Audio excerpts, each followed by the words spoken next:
A woman who I didn't know came up to me and said, "Aren't you pissed off that immigrant or refugee can just come over here and use the NHS for free?" Okay, sidebar. That isn't strictly true, but fear not, there is something you can certainly do. Instead of banning the books that you don't want read, try reading a few. You might actually learn something instead. Where was I? Oh yes, the woman and her refugees, a clear example of a lack of human empathy. Like a grandmother I recently saw online commenting on the superb RNLI. "We should just leave them to drown. That's my view," she said. "How can you possibly wish another person was dead?" Don't hate on the people who escape horrors on a boat. Look towards those they paid to set them afloat. But they come over here and steal our culture. The things with Brits is with cultures we're vultures. Our culture's heavily tinned with a hodgepodge of things with the best of what everyone in the world can bring. Yeah, but they're coming over here, taking our jobs, taking our benefits. They think that we're knobs, so they're taking our jobs but not working, you say, but you've got no problem with company bosses taking millions in pay. Yeah, but look here, they don't speak our language, the expat said. Not that she'll ever manage to learn any words of Spanish, because the idea of that is simply outlandish.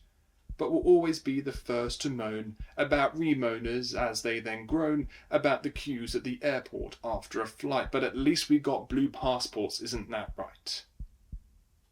Do we Brits not believe in tolerance and liberty, in allowing everyone to live with no inequality, to be who they are, to love who they love without concerns of being watched by Big Brother above? Yeah, but old Nigel, he'll sort things out. He's one of us, one of the lads. I like what he's about. The man who marched and sung fascist songs. Yeah, but people do stupid things when they are young. I played games like Knock and Run. I never impersonated gas chambers in front of Jews for fun. You know, he wants to make it easier for the public to own guns. He misleads everyday people so he can add to his funds. His new head of policy doesn't believe in women's rights. You might disagree with me, but that's why you must fight. Because what makes democracy is being able to say, "Hey, I don't agree with you, but look, that's okay." Because we're all individuals with the right to discuss without ramifications and not in a state of distrust. Sorry, what?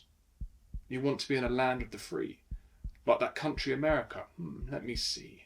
A country who will persecute you for political stunts. I guess fuck you then, Trump, you orange-tinted. Sorry for my language. But isn't it mad that I could be banned from a country for making a stand?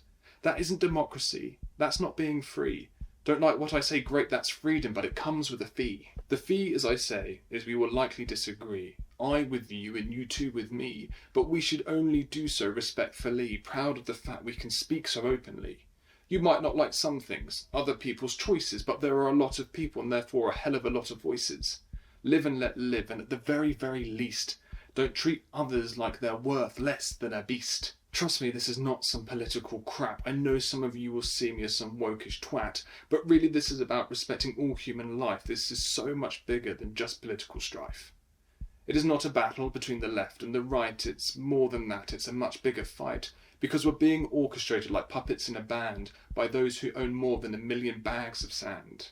Vote for who you want. I truly believe in that. To me, that's a truly democratical act. But one thing I ask is, when you hear an opinion, challenge your views under your very own volition.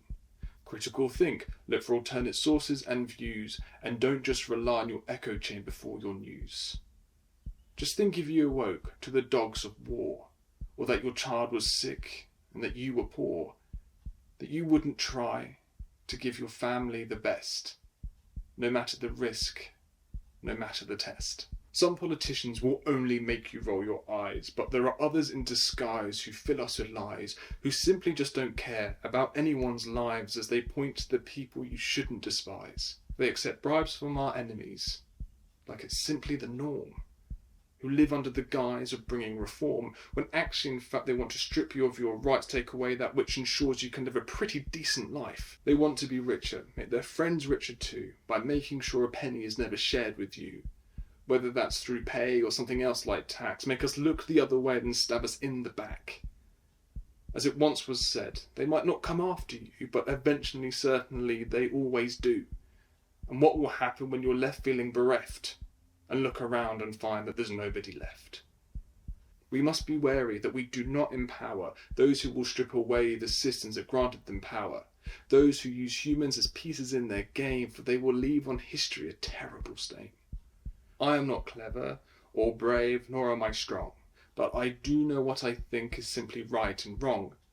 I know that it's easy just to be kind, and when I see a darkness not to act like I'm blind.